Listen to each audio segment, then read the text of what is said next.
खूप लोकांचा प्रश्न असतो की ज्योती दुबईमध्ये किंवा UAE मध्ये जी लोक राहतात ती लोक त्या कंट्रीबद्दल किंवा त्या सिटीबद्दल का नाही काही बोलत, म्हणजे स्पेसिफिकली वाईट नाही बोलत किंवा नेहमी असं दाखवत असतात की नाही बाबा हे तर एकदम चांगली सिटी आहे आणि चांगली कंट्री आहे, तुम्ही बदनाम नका करू. म्हणजे इन्फ्लुएन्सर पण किंवा इथे राहणारी बरीचशी लोक पण, कारण की इकडे फाईन आहे.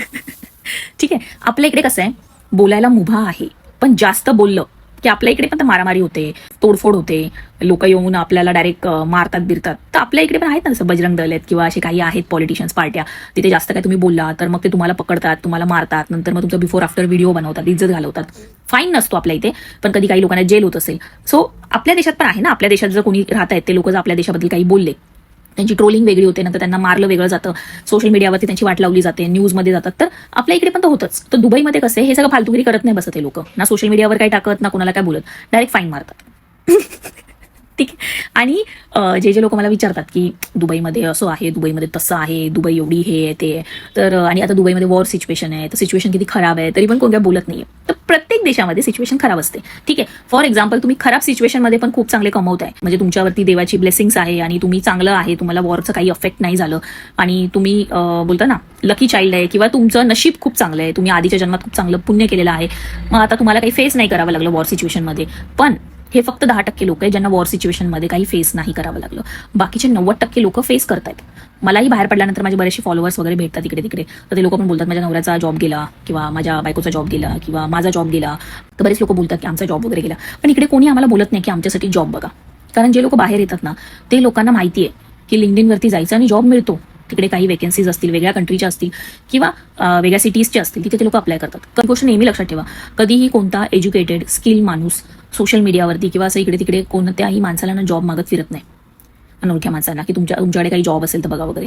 तू स्किल्ड आहेस तर तुला माहिती आहे की लिंक्डइनवरती जायचं, स्वतःचं प्रोफाईल बनवायचं, CV स्ट्रॉंग असेल, अप्लाय करायचं, जॉब मिळतो. ही लोक असे आहेत ज्यांचं शिक्षण नाहीये, तेच लोक विचारतात जॉब मिळेल का बाहेर बघा, आम्ही हे काम करू ते काम करू. तर नाही मिळत काम. इकडे 12-12 तास 14-14 तास लिटरली काम करून घेतलं जातं लोकांकडून आणि पगार फार कमी दिला जातो. तुमची काही लाईफ नाही राहत. ठीक आहे, इंडियामध्ये पण 10 तास 12 तास काम आहे आणि पगार पण नाहीये, पण तरी पण इकडे राहणं आणि फॅमिली बरोबर राहणं एक डिफरन्स पण आहे. तुम्हाला जर फॅमिली पाहिजे असेल तर खूप डिफिकल्ट आहे. आता सध्या दुबईची अशी सिच्युएशन आहे.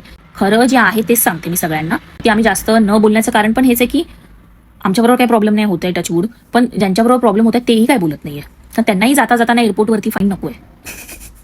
ठीक आहे, जसं आपल्या इकडे बजरंग दल येतो आणि वाजवून जातो, तसं इकडे डायरेक्ट फाईन देतात आणि वाजवून टाकतात. सो प्रत्येकजण ज्या देशात राहते त्या देशाचे ते लोक ट्राय करतात की निगेटिव्हिटी जास्त नाही करायची, पॉझिटिव्हिटी करायची. आपली जन्मभूमी वेगळी असेल तरी आपल्या कर्मभूमीला आपण टिकवलं पाहिजे. जसं काही लोक गावी राहतात पण नंतर त्यांची कर्मभूमी मुंबई होते, पुणे होतं, तर ते लोक त्याच्याबद्दल वाईट नाही बोलत, कारण त्यांना तिथून पैसा मिळतो, कर्मभूमी ती त्यांची. सो मला तुम्हाला हेच समजवायचं आहे की इकडे लोक फाईनमुळे घाबरतात, म्हणजे फाईनचे डर लगता है बाबा, बाकी किसी चीज से डर नाही लगता दुबई में.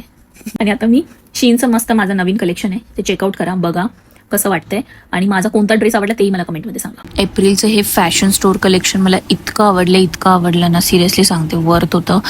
पर्पल तर माझं फेवरेट कलर झाला या टॉप पासून, आणि हा सेकंडवाला तर मला एवढा आवडला ना, असं वाटत होतं की यार मी टॅकल गार्डन आहे तिथे आलीये, मला असं लिटरली वाटलं. सो खूप कलेक्शन बेस्ट आहे. तुम्हाला यातलं कोणतं आवडलं मला ड्रेस नक्की कमेंट करून सांगा. आणि ॲज युजल परत या व्हिडिओमध्ये पण मी सांगतेय की हे ऍप्लिकेशन इंडियाला नाही चालत. बरेच लोक मला कमेंट करून बोलतायत, तर इंडियाला नाही चालणार. इंडिया सोडून तुम्ही कोणत्याही कंट्रीतून माझे व्हिडिओ बघत असाल तर नक्की तुम्हाला शीन ऍप्लिकेशन डाउनलोड करून माझं प्रोमो कोड यूज करून हे छान छान कलेक्शन घेता येईल. सो नक्की यूज करा आणि कोणता ड्रेस आवडला मला कमेंट करून सांगा. खरंच.